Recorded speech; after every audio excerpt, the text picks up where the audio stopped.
Pinili ng isang dayuhan na scarab ang nagtapos sa kolehiyo na si Jaime Reyes na maging symbiotic host nito na nagbibigay sa binatilyo ng isang suit of armor na may kakayahang pambihira at hindi mahuhulaan na powers na magpabago sa kanyang destiny habang siya ay naging superhero na kilala bilang Blue Beetle.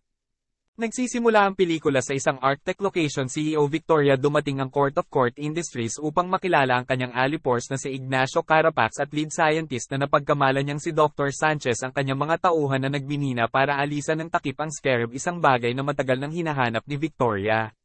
Sa ibang lugar, umuwi si Jaime Reyes sa lungsod ng Palmyra pagkatapos makapagtapos ng kolehiyo ay kasama niya ang kanyang mga magulang na sina Alberto at Rocio, kapatid na si Milagro na Lola Nana at Tio Rudy matapos siyang isama para sa celebratory tacos. Dahil tumaas na ang upa at nalaman din ni Jaime na inatake sa puso kamakailan si Alberto sa kabila ng kanilang mga problema, nagpa siya ang pamilya na gawin ang lahat ng kanilang makakaya upang manatiling nakalutang sumama si Jaime kay Milagro na nagtatrabaho sa Victoria's Mansion. Nakita niya si Victoria at gustong ipakilala ang sarili niyang duwende dahil alam niya ang kanyang trabaho at nakita ni Jamie na sina Victoria at Cara ay nakaharap ni Jenny Cord, ang pamangkin ni Victoria at anak ng kapatid ni Ted Victoria, na misteryosong nawala at iniwan si Victoria na pumalit sa kanyang kumpanya. Ang proyekto ng OMAC na isinara ng kanyang ama maraming taon na ang nakalilipas ng Angkor Apex ay napakalapit kay Jenny Jaime na pumasok ng si Milagro ay tapos na sa paggamit ng pribadong banyo na nagresulta sa pagpapaalis sa kanilang dalawa ni Victoria. Gayunpaman si Jenny ibinigay kay Jamie ang kanyang numero para makapanayam tungkol sa isa pang trabaho sa Cord Industries. Si Jamie ay may puso sa puso kay Alberto tungkol sa kanyang kinabukasan at tungkol sa pamilya na naghihikayat kay Jaime na kunin si Jenny sa kanyang alok kinabukasan. Pumasok si Jenny sa laboratorio sa Cord. Mga industriya at nalaman na ginagamit ni Victoria ang scarab sa kanyang mga eksperimento. Sa takot na may mapanganib na maaaring magmula dito, ninakaw niya ito at itinago ito sa isang lalagyan ng fast food. Nakita ni Dr. Sanchez na nawawala ang scarab at inutusan niya ang gusali na i-lock si Jaime. Sa gusali naghihintay na makita si Jenny hanggang sa matagpuan niya itong pababa ng elevator habang sinusubukan itong makalabas ng mabilis. Ay nasa loob at para bantayan ito ng kanyang buhay, iniuwi ni Jaime ang scarab sa kanyang pamilya sa kabila ng sinabi sa kanila kung hindi man ay pinuntahan nila siya upang buksan ito at makita ng malapitan ng scarab. Pagkatapos nitong lokohin ang scarab sa kamay ni Jaime at nagsimulang gumapang bago sumugod sa kanyang mukha at pagkatapos ay pagpasok sa kanyang katawan nagsimula itong masakit na bumuo ng isang terno sa paligid ng katawan ni Jaime bago siya inilunsad sa kalangitan. Isang boses mula sa suit, si Kejida, ay nagsalita kay Jaime habang sinusubok ng suit ang mga kakayahan nito na nagpadala ng isang takot na si Jaime sa buong lungsod na lumilipad pati na rin ang hindi sinasadya. Nagdudulot ng pinsala tulad ng paghahati ng boss sa kalahati upang maiwasang matamaan siya. Sa huli ang suit ay nagdala kay Jaime sa bahay habang ang kanyang pamilya ay natakot. Habang gusto nilang tumawag ng pulis, sinabihan sila ni Rudy na huwag gawin dahil ang mga pulis ay hahabulin ng husto sa kanilang pamilya. Lalo na't ipinahihiwatig na siya Alberto at Nana ay hindi dokumentado. Pinuntahan ni Jaime si Jenny habang tumatakas ito sa Court Industries na tinutugis ng mga armadong goons ni Victoria. Kung paanong pinili nito si Jaime na maging host nito ay hindi nagtitiwala ang pamilya kay Jenny dahil sa pagiging awkward nito at nakikita silang walang pakialam sa mga katulad nila, ngunit naniniwala si Jaime sa kakayahan nitong alisin ang scarab na dinala ni Jenny kina Jaime at Rudy.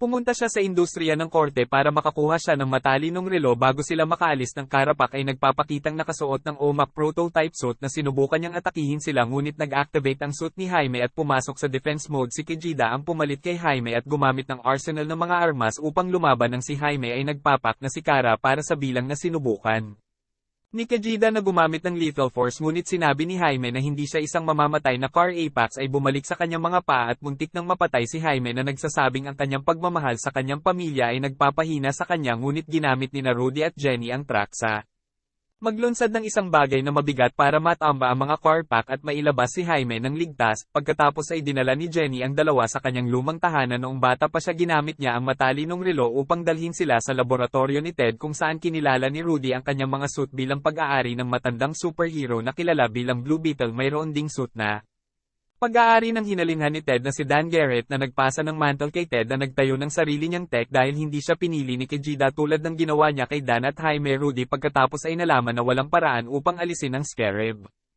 mula kay Jaime maliban kung siya ay patay na ito ay naging symbiotic at mananatili sa kanya upang protektahan siya. Pagkatapos ay nag-usap ng pribado sina Jenny at Jaime kung saan tinalakay niya ang pagkamatay ng kanyang ina at pagkawala ng kanyang ama at kung gaano kaswerte si Jaime sa kanyang pamilya na halos maghalikan sila hanggang kay Rudy dumating upang sirain ng sandali mula sa labas na Nakita ni Jeannie ang isang helicopter na pagmamayari ni Victoria na patungo sa Palmyra City at alam ni Jaime na ibig sabihin ay hahabulin nila ang kanyang pamilya. Tumalon siya mula sa bubong upang lumabas ang suit at tulungan siyang lumipad doon. Dumating ang mga goons ni Victoria at pilit na dinadala ang pamilya sa labas habang siya ay lumilipad sa itaas habang hinihintay si Jaime na lumitaw sa kaguluhan. Nagsimulang kumalat ang apoy sa loob ng bahay. Dumating si Jaime at gumamit ng hindi nakamamatay na armas para lumaban sa mga goons habang sina Nana at Rocio lumayo. Dalawang goons na sinubukang hulihin si Milagro at Alberto. Jaime ay pinatalsik sila mula sa kanyang pamilya, ngunit si Alberto ay nagsimulang magdusa cardiac arrest. Car Apex ay gumagamit ng grappling hook upang kumapit kay Jaime at hindi na siya kaya ni Victoria na kasama niya si Jamie habang kaya lang niya. Panoorin ng kanyang ama na namatay at ang iba pa sa kanyang pamilya ay umiiyak sa kanya habang ang kanilang bahay ay nagsimulang mag-alab. Sa kinahinatnan ng pamilya Reyes ay naiwang nagdadalamhati kay Alberto at sa pagkawala ng kanilang bahay, ngunit sinabi ni Nana na kailangan nilang isantabi ang kanilang kalungkutan para ngayon at lumabas upang iligtas si Jaime. Jenny ay ibinalik ang pamilya sa lab ni Ted upang magamit nila ang isang airship na hugis sa lagubang at lumipad sa isang isla kung saan isinasagawa ni Victoria ang kanyang mga eksperimento. Binibigyan din niya ang pamilya ng akses sa mga armas ni Ted kabilang ang isang malaking minigun na nakuha ni Nana. Ang kanyang mga kamay sa Victoria ay inilagay si Jaime sa isang makina na humihigop ng kapangyarihan ng Scarab upang ilipat sa Carapax o Maxut. Nagpapatuloy si Dr. Sanchez sa kabila ng pag-alam na si Jaime ay maaaring mapatay, samantala ang pamilya at si Jenny ay nag-crash na dumaong ang barko sa Victoria's base at si Rudy ay nag-navigate sa barko patungo sa stomp through her guards. Jenny then brings Milagro with her to go look for Jaime, and Milagro used a weapon that can project a shield and fist to help her. Then they found that Victoria is planning to build thousands ng mga umak na gagamitin sa warfare. Sa panahon ng eksperimento, nagsimulang mawala ng malay si Jaime at natagpuan ang kanyang sarili sa isang kaharian sa pagitan ng buhay at kamatayan kung saan nakita niya si Alberto at nakakuha ng kumpirmasyon na wala na siya. Sa kabila ng pagiging handa ni Jaime na sumama sa kanya, sinabi sa kanya ni Alberto na kailangan niyang yakapin ang kanyang destiny dahil siya na ngayon ang Blue Beetle. Nagpaalam si Jaime kay Alberto at tumalon patungo sa isang imahe ng kanyang suit na dumampi sa daliri nito upang ang Scarab ay makapag-synchronize sa kanyang utak. Nang matapos ang paglipat at ang Carapax ay kumuha ng kanyang sariling bodysuit na si Jenny. Nagpasabog ng bomba na nagpasare sa mga system na nagpapahintulot kay Jaime na mapalaya. Tinulungan ni Dr. Sanchez si Jaime escape pagkatapos na mabusog si Victoria, ngunit siya ay napatay ng Cara. At nakipag-rematch kay Jaime ngayon na siya at ang Scarab ay isa. Nagagamit ni Jaime ang kanyang mga sandata sa pakikipaglaban, ngunit nagalit siya nang makita niyang pinaputukan ni Cara si Rudy. Hanggang pinigilan siya ni Kijita na ipakita kay Jaime ang mga alaala na naska niya mula sa mga pakete ng Cara. Ipinakita na nawala ang ina ni Car Apex noong bata pa siya nang bumagsak ang mga bombang ibinagsak ng Court Industries sa kanyang nayon, at kinuha siya ni Victoria bilang isang child soldier at nagsagawa ng mga eksperimentong pagpapahusay sa kanya para maging siya.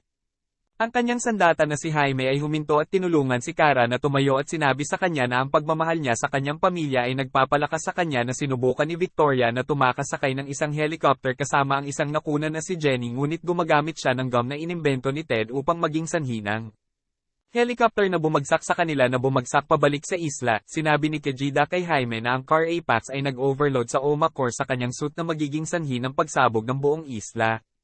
Inutusan ni Victoria si Cara upang patayin ng pamilya Reyes, ngunit siya ay tapos na sa kanya at nagsimula pagkaladkad sa kanya patungo sa hindi maiiwasang pagsabog. Habang nakikita niya ang isang pangitain ng kanyang ina na sumenya sa kanya na bumalik sa kanya, si Jaime ay lumipad papunta sa airship upang sumali sa pamilya habang ang isla at ang iba pang mga OMAC suit sa Victoria at Carapax ay nawala ang pamilya.